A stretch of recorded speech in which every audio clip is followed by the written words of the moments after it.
दीनदयाल इस high school के मैदान में जनसुराज का जनसभा में काफ़ी भीड़ देखा गया है, क्या कुछ कहेंगे इस पर लेकर? देखिए, आज की जो सभा में भीड़ देखा गया है, ये निश्चित रूप से कहीं न कहीं बिहार की जो जनता है वो यहाँ की सरकार से पीड़ित है और हर पार्टी की सरकार कहीं न कहीं गठबंधन में बनी है।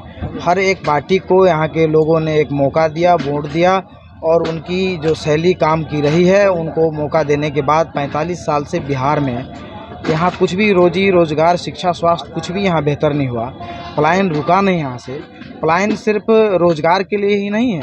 अगर बेहतर पढ़ाई करनी है बच्चों को तो यहाँ से कोटा, राजस्थान, जयपुर बाहर भेजना पड़ रहा और स्टूडेंट बच्चों की भी पलायन यहाँ से हो रही है। बिहार में कुछ ऐसा व्यवस्था है नहीं जिसे हम लोग यहाँ बेहतर और हम लोग यहाँ पूरे तरीके से यहाँ सिस्टम में। सर, अभी आपने एक बात कहा कि गठबंधन की ही सरकार बनी है। अगर जनसुराज पूरी सीट पे कब्जा नहीं जमा पाती है तो फिर किसके साथ वो गठबंधन बनाएगी? देखिए, ये तो आला हाईकमान का मामला होगा, इसके विषय में हम कहना नहीं चाहेंगे।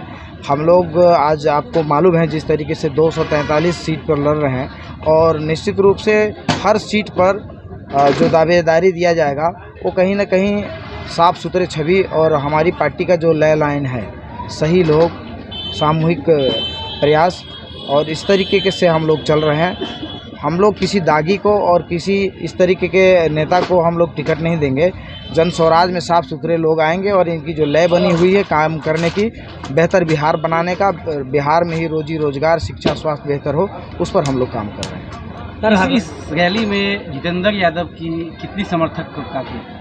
देखिए, समर्थक तो गिनती नहीं है, लेकिन जिस तरीके से हम लोग गाड़ी भेजे हैं और गाड़ी का हम लोग का कार भाड़े रहा है, तकरीबन 1500 से 2000 हम लोग के कार्यकर्ता, समर्थक, हमारे मित्र बंधु सभी लोग इसमें शामिल थे। सर, बिहार बंद के बावजूद भी ये इतनी बड़ी कार्यक्रम सक्सेस होना है? देखिए, बिहार बंद तो पार्टियों का ये कहीं ना कहीं एक तरीके से ये चलता रहता है।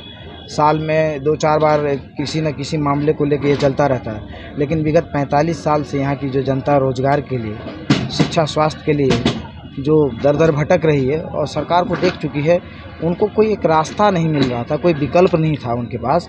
और आज जब विकल्प मिला है तो कहीं न कहीं जनता मूवमेंट बनाई है और जनता समर्थन कर रही है और चाह रही है कि जल्द से जल्द परिवर्तन हो, ताकि यहीं पे रोजी रोजगार उनके परिवार को, उनके बेटा को, उनकी समांग को मिले और उनके साथ हो रहे। जिस तरह भीड़ इस ग्राउंड में दिखा था, क्या वो वोट में कन्वर्ट होकर हरलाखी में बदलाव होगी? देखिए, बिल्कुल जिस तरीके से ये भीड़ थे, ये भारे की भीड़ नहीं थी। आम पार्टियां जिस तरीके से भारे पर लेके आते हैं, वैसी भीड़ नहीं थी ये परिवर्तन की भीड़ थी। ये कहीं न कहीं जो यहाँ परेशान है जनता 45 सालों से, वो उनको बदलने के लिए ये भीड़ है, परिवर्तन का भीड़ है ये। हरलाखी में अगर जितेंद्र यादव को मौका मिलता है तो क्या कुछ प्राथमिक के आधार पर कार्य होगा हरलाखी में?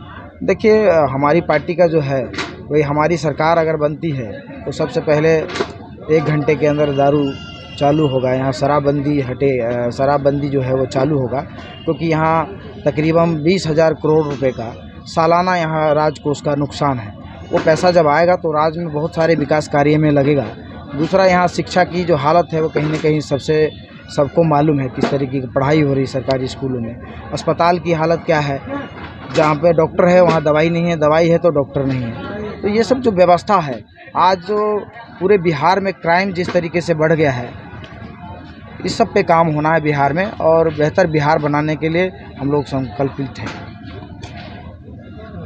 क्या कुछ संदेश देना चाहेंगे हरलाखी की इस जनता को? हरलाखी की जनता को यही संदेश हम लोग देना चाहेंगे कि आप लोग तो हर पार्टी को एक बार मौका दे के देख लिए। एक मौका जन स्वराज को कहीं देना चाहिए, जाति पाति और मजहब से हटकर कहीं न कहीं, और बेहतर बिहार के लिए, अपने परिवार के लिए, अपने बच्चों के लिए एक मौका जन स्वराज को ज़रूर दें आप।